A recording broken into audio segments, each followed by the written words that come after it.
Bonjour et bienvenue dans Coach-moi si tu peux, le carnet audio ou vidéo. Si vous préférez aussi me voir en plus de m'entendre, c'est sur ma chaîne YouTube. Cette série est dédiée aux managers, DRH et professionnels de l'accompagnement qui veulent intégrer la puissance du coaching dans leur quotidien.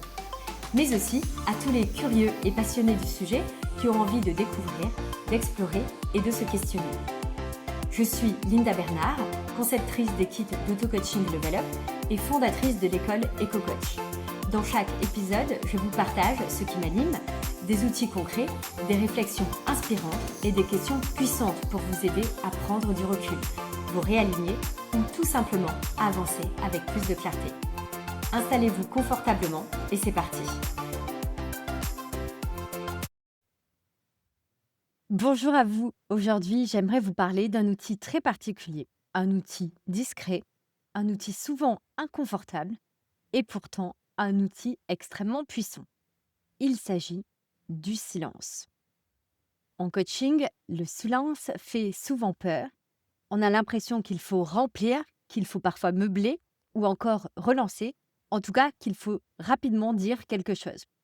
Et pourtant, le silence fait parfois beaucoup plus que parler. Le silence nous dérange en général parce qu'il nous confronte à nous-mêmes. Il coupe en quelque sorte le rythme, il suspend l'échange, il enlève les repères habituels et dans les organisations, le silence est souvent associé à quelque chose de négatif, comme un malaise, un désengagement, une perte de contrôle ou encore un manque de compétences.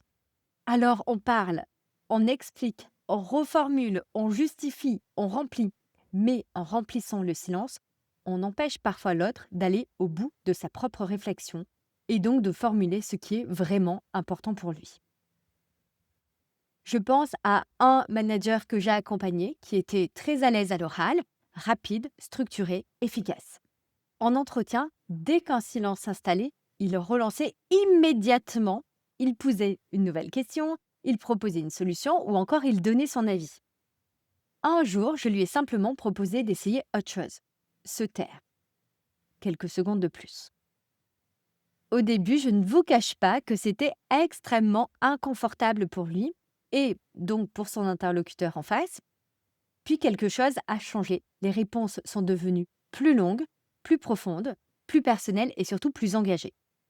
Le silence avait donc ouvert un espace pour lui et pour son interlocuteur que les mots occupaient jusque-là.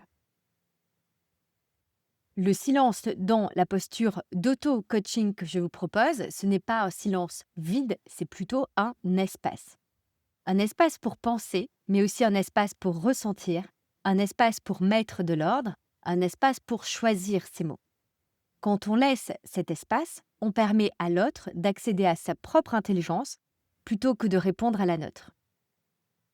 Je pense aussi à une DRH que j'ai accompagnée plusieurs mois, très expérimentée, très engagée et hyper sollicitée, et elle me partage la chose suivante.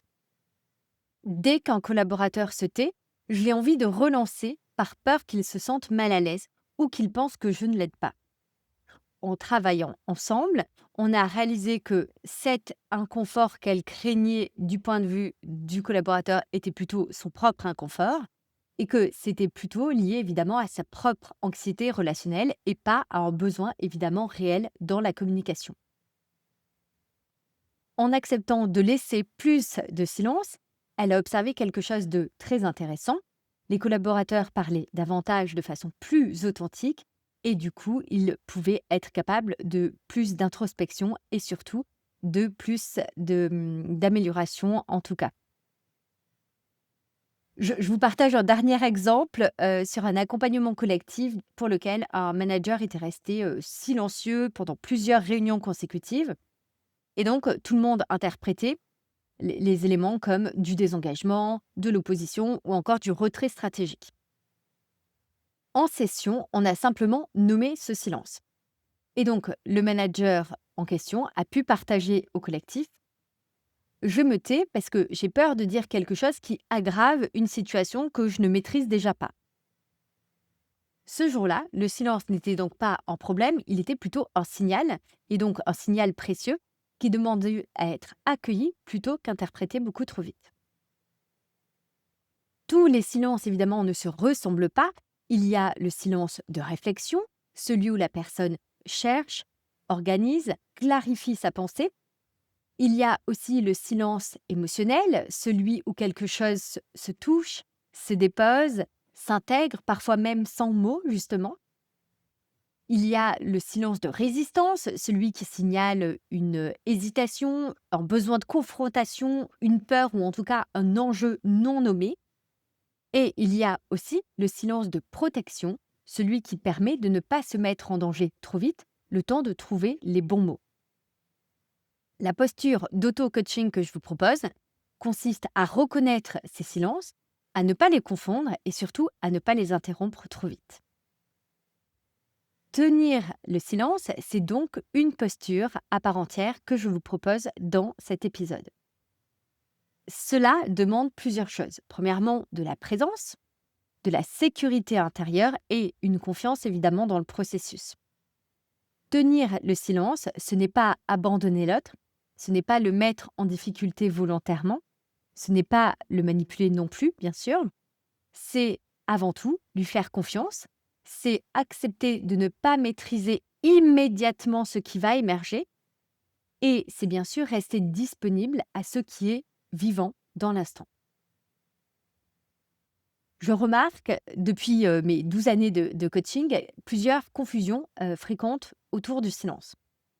La première, c'est souvent de confondre silence et retrait, ou confondre silence et passivité, et enfin confondre silence et désintérêt.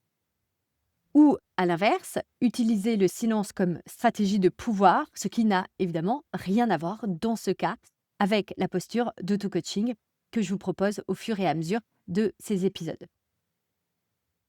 Le silence juste est toujours au service de l'autre et jamais, jamais, jamais, jamais contre lui. Face au silence, avec notre posture de coach, on peut rester présent, on peut observer ce qui se passe et surtout, on a envie de résister à l'envie de remplir ce silence. Donc, grâce à ma posture d'auto-coaching, je ne fuis pas le silence, je ne le dramatise pas et je ne l'utilise pas, évidemment, pour mettre la pression. Je soutiens l'espace jusqu'à ce que quelque chose de plus grand, plus beau peut-être, puisse émerger. C'est souvent dans ces moments-là d'ailleurs que les prises de conscience, je trouve, les plus fortes apparaissent, parce qu'elles viennent de l'autre et elles ne sont pas provoquées et tentées, en tout cas, de les faire émerger de votre côté. Je vous propose bien sûr plusieurs pistes concrètes à tester dans vos pratiques managériales, vos pratiques RH ou en tout cas vos pratiques d'accompagnement. La première piste, c'est compter mentalement. C'est-à-dire, après une question importante, compter mentalement jusqu'à 5, par exemple, avant de parler à nouveau. Deuxième piste, respirer plutôt que parler. C'est-à-dire que lorsqu'un silence s'installe, ramenez votre attention sur votre respiration plutôt que sur l'envie de relancer. Troisième piste, nommez le silence si besoin. Parfois, simplement dire « je vous laisse un instant pour réfléchir ». Cette petite phrase va sécuriser en tout cas chacun par rapport à l'échange. Quatrième et dernière piste, observez ce qui vient après le silence, c'est-à-dire souvent ce qui va émerger après est plus juste, plus incarné, plus engagé, il suffit juste d'y prêter attention. Cinquième et dernière piste, s'entraîner consciemment, c'est-à-dire choisissez un échange par jour simplement, où vous décidez volontairement de laisser plus de silence que d'habitude. Allez, une sixième piste, le mini-process silence. Je propose souvent ce mini-process en 3 étapes. Premièrement, j'observe mes propres réactions face au silence. Deuxièmement, j'identifie ce que je cherche peut-être à éviter en parlant. Et dernièrement, tester un ajustement simple au prochain échange en conscience et bien sûr avec bienveillance. Avant de se quitter, j'aimerais vous poser une dernière question, en lien direct évidemment avec ce que nous venons d'explorer. Dans vos échanges professionnels, dans quelle situation auriez-vous intérêt à laisser un peu plus de silence plutôt que de vouloir combler? Si vous avez envie, prenez quelques secondes pour y répondre en commentaire. Un mot, une phrase, c'est déjà vraiment beaucoup pour moi. Bien sûr, si cet épisode vous a plu, s'il vous a été utile, pensez à le liker et si possible à laisser un commentaire. C'est vraiment important pour moi. Ça m'aide à faire vivre ce podcast, à avoir envie de continuer à vous proposer des contenus utiles, concrets et entrés dans le réel. Merci d'être là et à très bientôt pour le prochain épisode de Coach-moi si tu peux.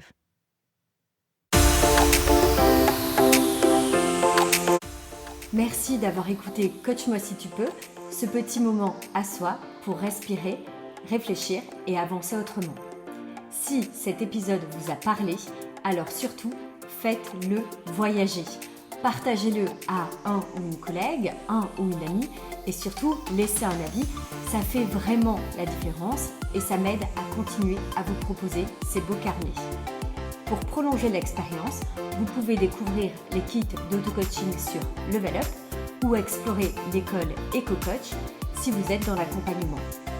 Prenez soin de vous et on se retrouve très vite pour un prochain épisode.